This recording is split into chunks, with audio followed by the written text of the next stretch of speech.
Kita sekarang adalah apa yang kita lakukan kemarin. Kita nanti adalah apa yang kita lakukan sekarang. Kita ini Indonesia sekarang apa?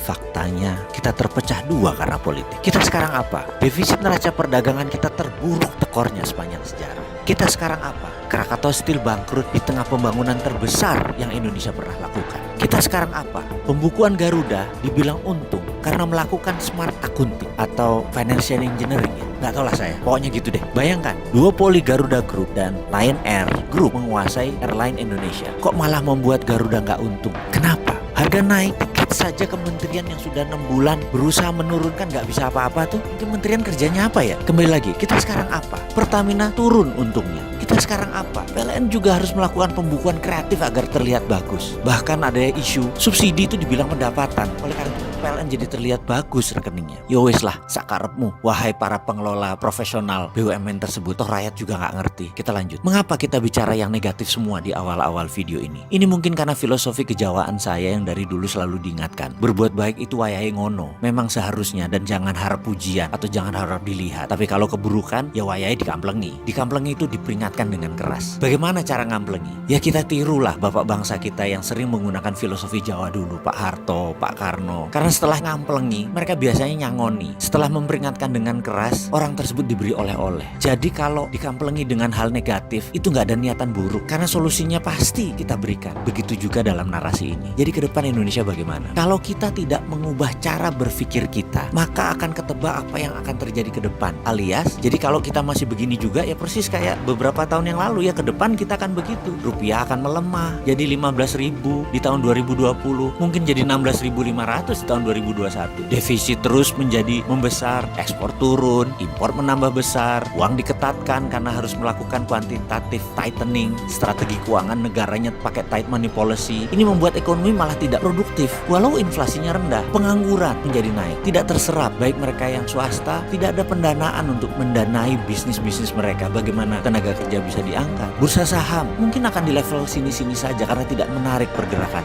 Ini semua kalau kita masih menggunakan cara berpikir kemarin. Bagaimana cara berpikir ke depan? Ada dua hal yang jangan dilakukan lagi, yaitu jangan pakai hutang dalam mengelola negara dan jangan langsung menerima semua direct investment. Pilih-pilih foreign direct investmentnya. Bahkan ketika gubernur sebuah provinsi di media mengatakan akan menerbitkan surat hutang daerah, saya pusing langsung udah mendengarnya. Parah bener cara berpikir bernegara kali ini. Sudah mengakar ya yang namanya hutang. Demikian juga BUMN menggunakan senjata sama. Revaluasi aset, asetnya naik lalu cari hutang. Inalum beli Freeport, ngutang. Selisih anggaran negara ditutup pakai hutang. Anggaran daerah kurang, apa yang dilakukan? Terbitkan surat hutang. Sekali lagi sarannya, jangan hutang terus dan pilih-pilih foreign asing investasi untuk masuk ke Indonesia. Lalu bagaimana bergerak tanpa hutang, tanpa foreign direct investment? Bingung? Undang saya dong, ngobrol. Walaupun Sontoloyo begini juga NKRI.